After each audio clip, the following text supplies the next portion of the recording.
कि गुजरात अहमदाबाद इंडिया का next Silicon valley बनने जा रहा है।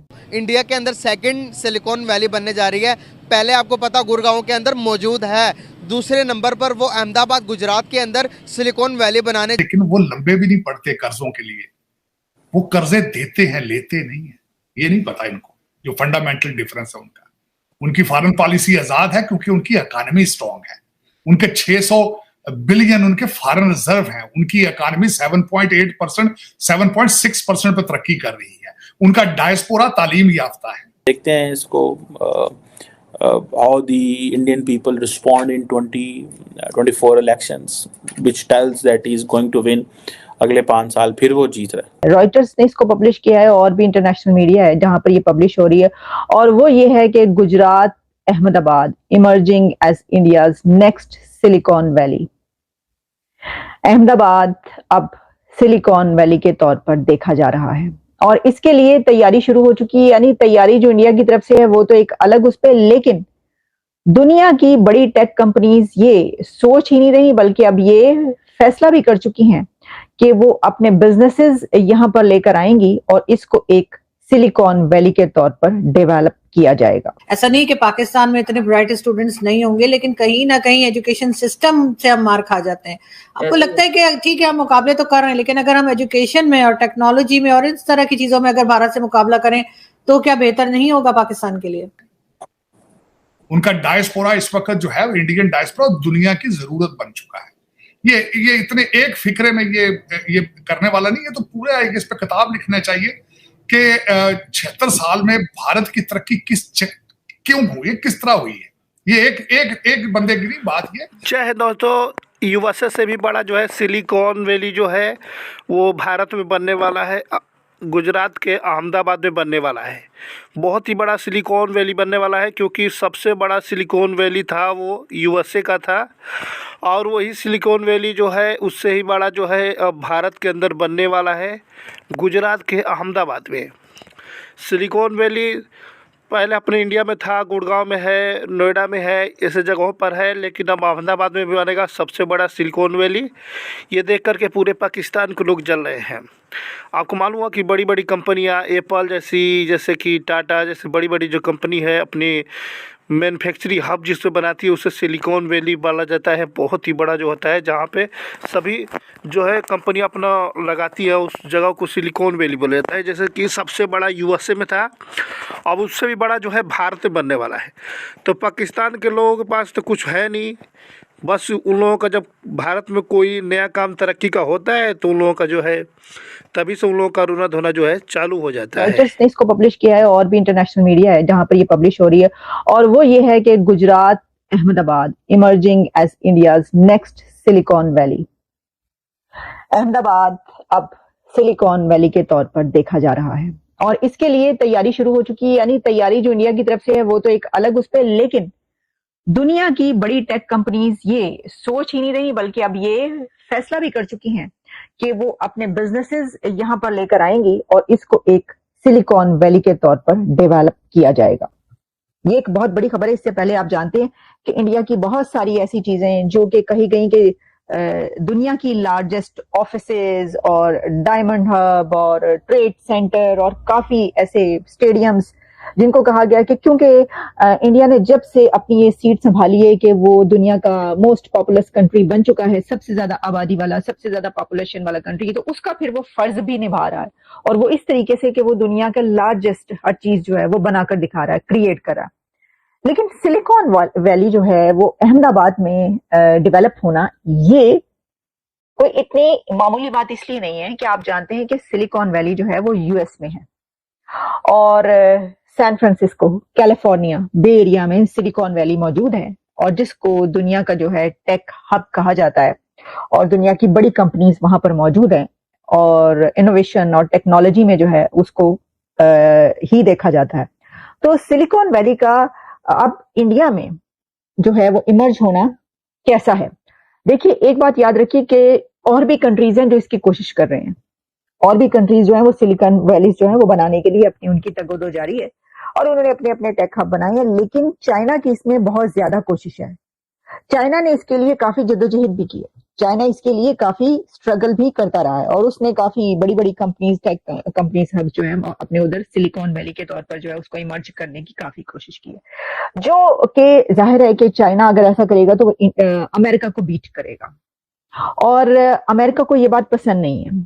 ऑब्वियसली आप समझ सकते हैं कि अमेरिका को ये बात पसंद क्यों आएगी, बिल्कुल भी नहीं, क्योंकि अमेरिका और चाइना के बीच जो राइवलरी है और जो सिचुएशन है उसको आप बहुत अच्छे तरीके से जानते हैं। तो अमेरिका ये पसंद करेगा कि इंडिया में सिलिकॉन वैली अगर बन रही है तो ठीक है वो बन जाए, और अगर इंडिया में सिलिकॉन वैली इमर्ज होता है कोई सिटी इस तरीके से तो वो चाइना को टक्कर देगा और चाइना के लिए मुश्किल हो जाएगा उसके बाद जो है अपना एक ऐसा हब बनाना। जैसा कि आप ये भी जानते हैं कि ऑलरेडी दुनिया का बहुत बड़ा बिजनेस जो है वो चाइना से उठ के इंडिया जा रहा है। तो अब ये एक और बड़ी न्यूज है हमारे सामने मौजूद है। अब इसमें जो बात कही गई है रॉयटर्स और जो जहां पर पेपर उसके मुताबिक जो बताया गया, उन्होंने कहा है कि ये जो कंपनीज हैं ये जो है they want to establish a cost effective and dependable workforce, और इसके लिए वो समझते हैं कि जो इंडिया है उसकी वर्कफोर्स बहुत डिपेंडेबल भी है और कॉस्ट इफेक्टिव भी है। देखिए जब आप दूसरे कंट्रीज को देखते हैं तो वहां पर जो वर्कफोर्स का जो चार्जेस होते हैं, जो वो उनको पे किया जाता है, जो भी है उस सिलसिले में वो कॉस्ट इफेक्टिव नहीं होता, और इसके अलावा भी बहुत सारे इसमें फैक्टर्स भी हैं। ठीक है, अच्छा इसके अलावा ये भी कहा गया कि ये जो वर्कफोर्स है ये outside the conventional technology hubs of Bengaluru and Hyderabad, तो ये जो विजन आपको सब नजर आ रहा है कि emergence of multiple silicon valleys across India, तो अब ऐसा नजर आ रहा है कि क्योंकि इतने हब बनेंगे कि अब ये सिर्फ एक सिलिकॉन वैली के बजाय मल्टीपल सिलिकॉन वैलीज जो हैं वो अक्रॉस इंडिया में नजर आ रहे हैं। लेकिन जो कंपनीज हैं वो ये चाहती हैं कि जो गुजरात अहमदाबाद है वहां पर जो है वो उसको रिकग्नाइज इस तरीके से करवाया जाए और फिजिबिलिटी जो है of conducting white collar jobs from anywhere, ये वो देख रहे हैं कि ये उनके लिए जरूरी है और ये वहां पर उनको बहुत आसान नजर आ रहा है। और फिर इसमें जो है अगर हम इसके ऊपर बात करें कि इंडिया ने इस सिलसिले में क्या किया है, तो इंडिया ने तो देखिए वहां पे इंफ्रास्ट्रक्चर कमाल का डेवलप वो कर रहे हैं और किया है, और ये इंडिया की बहुत बड़ी अचीवमेंट है। इसके ऊपर मैं as a Pakistani youth, as a Pakistani student, as a Pakistani YouTuber या सोशल एक्टिविस्ट मैं इंडिया को अप्रिशिएट करता हूं ओपनली, और मैं चाहूंगा कि हमारी पब्लिक इन चीजों को समझे, हमारी मीडिया ये चीजें पाकिस्तान के मीडिया पे दिखाए कि इंडिया कहां पे चला गया, जिसका हम 75-76 साल मुकाबला करते रहे हैं और बिला वजह ही मुकाबला करते रहे हैं। मतलब उन चीजों में मुकाबला करते रहे शायद जिन चीजों में मुकाबला नहीं बनता था, और जिन चीजों में मुकाबला बनता था आईटी में, टेक्नोलॉजी में, साथ मतलब एजुकेशन में, हेल्थ सेक्टर में, इंफ्रास्ट्रक्चर में, वहां पे आज तक हमें किसी ने मुकाबले का ना तो बताया।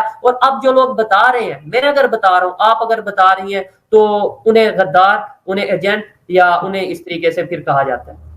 बिल्कुल ऐसा ही है, लेकिन मुझे ये भी बताइए कि आपने एजुकेशन की बात की, तो भारत जहां तक पहुंचा है उसमें उनकी एजुकेशन सिस्टम का बहुत बड़ा हाथ है, और जाहिर है कि ऐसे स्टूडेंट्स निकले, ऐसा नहीं कि पाकिस्तान में इतने ब्राइट स्टूडेंट्स नहीं होंगे, लेकिन कहीं ना कहीं एजुकेशन सिस्टम से हम मार खा जाते हैं। आपको लगता है कि ठीक है हम मुकाबले तो कर रहे हैं, लेकिन अगर हम एजुकेशन में और टेक्नोलॉजी में और इस तरह की चीजों में अगर भारत से मुकाबला करें तो क्या बेहतर नहीं होगा पाकिस्तान के लिए?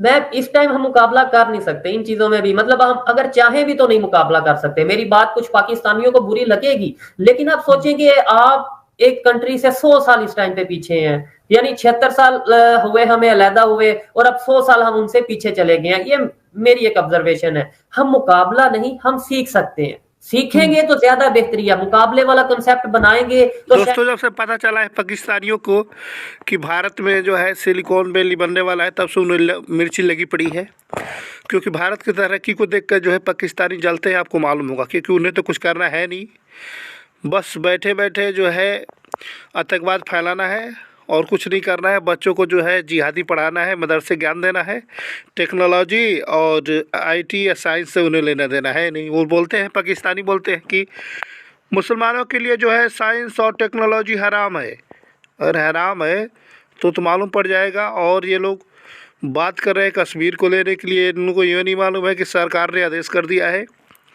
अब कोई किसी का भी दम नहीं है कि भारत में जो है कश्मीर में जो है 370 आर्टिकल लगा दे और उसे दोबारा जो है ले सके। अब किस में भी दम नहीं है, किसमें इसमें चाइना ने भी पीछा छुड़ा लिया है, कोई भी कंट्री नहीं साथ दे रही है। चाइना ने पहले ही बता दिया था कि ये भारत और पाकिस्तान का मसला है, इसमें हम नहीं बोलेंगे। वो भारत का कश्मीर है, हम इसमें कुछ नहीं कर सकते हैं। तुरंत वो अपना पल्ला झाड़ लिया था चीन ने। और पाकिस्तानियों के अंदर अभी खाने के लिए उनके देश में जो है आटा नहीं बचा है, रोटी की कमी हो रही है।